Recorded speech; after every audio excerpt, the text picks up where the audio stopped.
Hello, viewers. I'm Vibhuti Jha. This is Jaipur Dialogue USA. Welcome to the show. And, just as always, respect your support and respect your feedback. Please like, subscribe, and support our channel. Today, I wanted to talk to you about sometimes something like happens, the laws of unintended consequences. What started in the US by Mr. Trump to establish the Department of Government Efficiency to cut on waste, to cut on wasteful expenditures or suspect expenditures.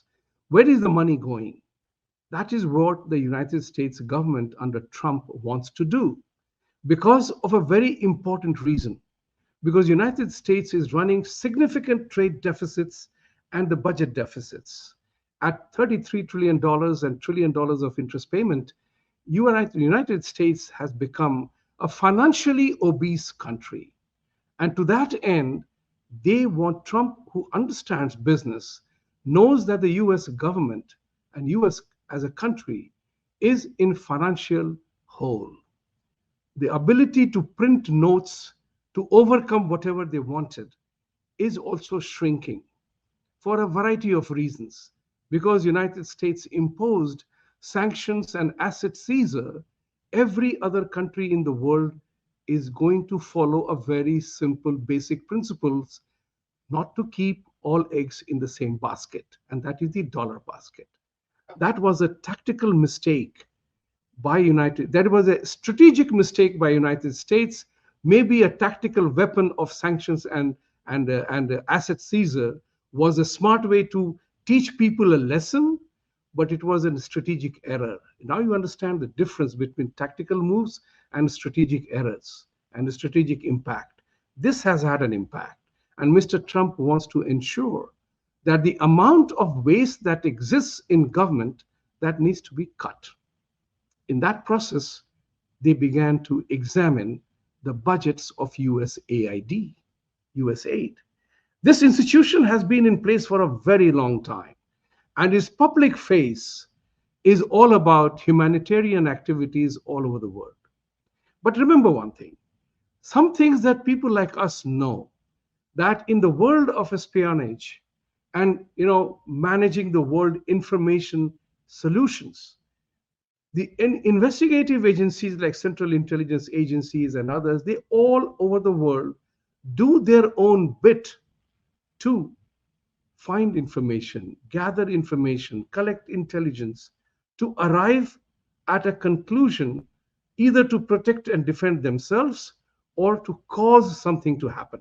This is very important to understand.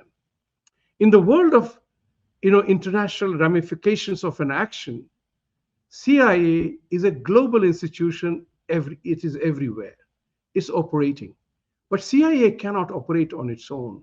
With the ability to print notes, they were able to set up an institution called USAID. Sounds remarkably good. Humanitarian activities. So you combine elements of humanitarian activities with regime change, with influencing people, with taking actions to impact and affect international domination and control and managing the affairs. By now, we all know the Indian media, the Indian corporates, they chose how the route of NGOs was adopted to manage opinions, do regime change.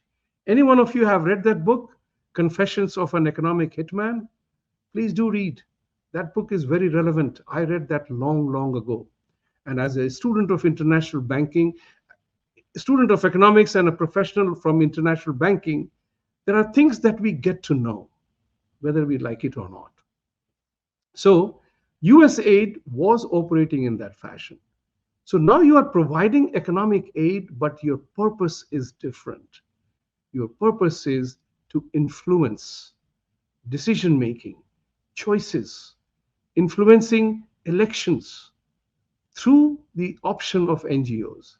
Now, important part is I have not known if Indian Intelligence Agency's Research and Analysis Wing does these so many NGO activities in America, for that matter. We all know that KGB went away, but FBO came and they are doing their own espionage work. Chinese, nobody knows what is the name of the Chinese espionage agencies, but they are active. They are spying on America. So by itself, as a global, management tool, if I may say so, each country has its own mechanism to gather information and intelligence. But where it becomes crosses a line, that when you are using a tool of non-government offices, NGOs, to impact activities of a particular country. Now we know how the Modi government in India, the Hindutva government in India, was being impacted by the USAID activities. So when you know about it, it's like saying that, once you know there is a spy, you got to take an action. And in my opinion, the government of India, the least that it can do, I'm saying the least that it can do, is to shut down US aid offices in India. As it is, you know now that US aid offices in America has been shut down. President Trump has taken the steps to that direction, and he has also laid off the employees who were working in USAID. The government building, the name from the government of the building has been removed. However, there is a lawsuit filed, and like the woke enterprise always talks about, that Trump is trying to destabilize the country.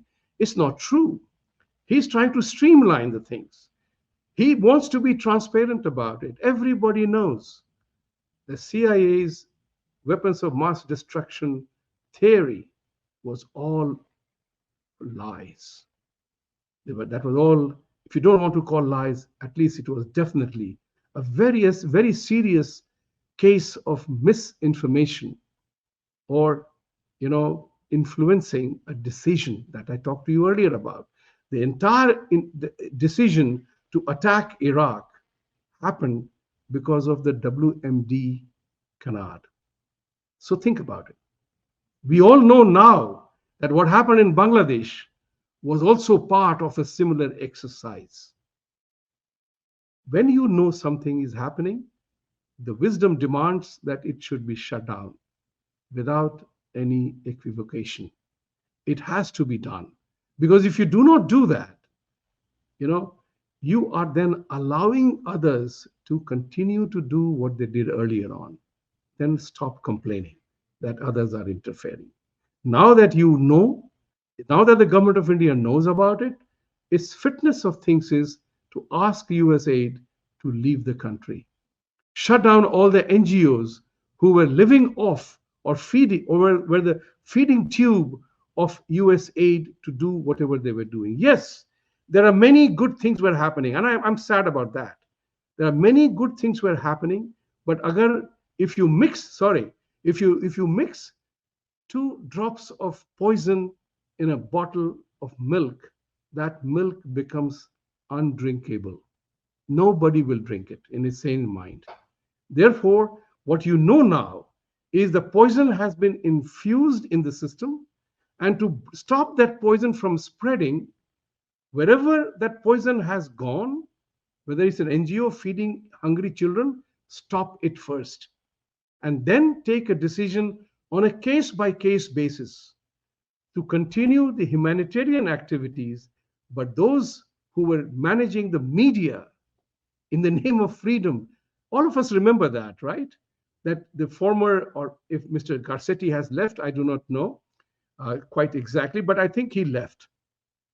Mr. Garcetti has floated a program in India that to bring about liberal democracy and analysis, they wanted to hire journalists for that. Think about it. New York Times had advertised that they wanted journalists who can write critically, particularly of Modi and Hindus in India. This was the specific demand. And one knows that, who knows, New York Times also received funding for that activity from USAID. So, ladies and gentlemen, let's not play around with the word. There is a truth that when it confronts us, we have to take an action. That's what I always say. When you get to know something, then do something about it. At that time, don't dilly-dally or prefabricate any matter or pontificate on the matter in such a manner that it is self-defeating and it hurts the body politic. Remember one thing, USAID is doing significant amount of charitable work, humanitarian work. It's a matter of sadness and shame that the intelligence agencies were using this tool to malign other governments and manipulate information, including influencing regime change. To that end, I think by now everybody knows this is a beautiful era of technology in which I have always said news travels faster than the speed of lightning. And therefore, we now know which are the agencies who got US aid. And then you have to investigate. Now, there is a strength of democracy, and that also is used as a weakness of democracy. You are not guilty until proven. So you cannot take an action. People will file a lawsuit. But the question here is there is nothing prevents you from suspending the operations, asking them to clarify their position. Remember, intelligence gathering will go on forever. It will not stop so long as human beings are around. As the saying goes, the human mind is so involved in activities that all that matters is whether you are supplying bullets or bandages or both. That's what is important here. When you know something, then take action. The action in this moment is shut down USAID offices and suspend and close down, investigate all the all the USAID funded NGOs as to what were the true activities behind those fundings. With these words, I would urge you to remember my famous request to all of you. Fight for the truth. Truth must triumph. Truth alone triumphs eventually. And for that, you and I have to stand. Stand up and fight for it. And that's what is important. Now you know. Knowing what you know, you have to decide what to do about it. Thank you very much. Namaste.